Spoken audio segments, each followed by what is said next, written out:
दैत्यों का वही हुआ जो होता है हमेशा, उनकी हार हुई। मेरा घर तोड़ा गया, गंदी गंदी गालियाँ मुझे दी गई, तो मुझे लगता है कि कहीं ना कहीं बुद्धि भ्रष्ट हो गई थी, वो दिख ही रहा था। या कुछ मूर्खों के इकट्ठे हो जाने से देश के टुकड़े नहीं हो सकते और नहीं होने भी नहीं देंगे। एक हैं तो नेक हैं, अगर बटेंगे तो कटेंगे। मुझे लगता है कि अगर आप देखें, इतिहास गवाह है और मेरे काफ़ी रील भी वायरल हो रहे हैं कि हम दैत्यों को और देवताओं को कैसे पहचानते हैं।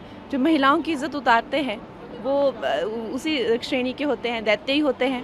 और जो महिलाओं को सम्मान देते हैं, आज हमें अगर महिलाओं को 33% रिजर्वेशन चाहे दिया हो, चाहे टॉयलेट्स दिए हो, चाहे अनाज दिया हो, चाहे गैस सिलेंडर्स दिया हो, तो उससे पता चलता है कि कौन देवता हैं और कौन दैत्य हैं। तो दैत्यों का वही हुआ जो होता है हमेशा, उनकी हार हुई।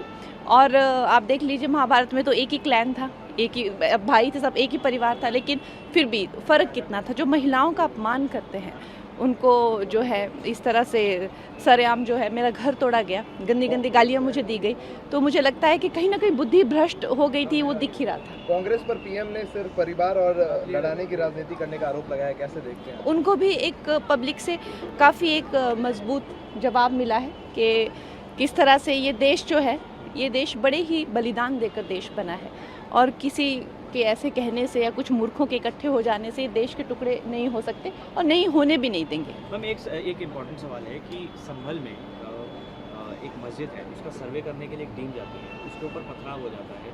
आज सुबह की घटना है, इस पर आपका क्या? आग जनी हुई है, पत्थरबाजी हुई है संभल में। तो इससे हमें साक्षात देखने को मिलता है कि एक हैं तो नेक हैं, अगर बटेंगे तो कटेंगे। आप देख सकते हैं कि किस तरह की सिचुएशंस हमारे देश में, ऐसे ऐसे एरियाज़ भी हैं जहाँ पे जाना ही अलाउड नहीं है इवनिंग के बाद।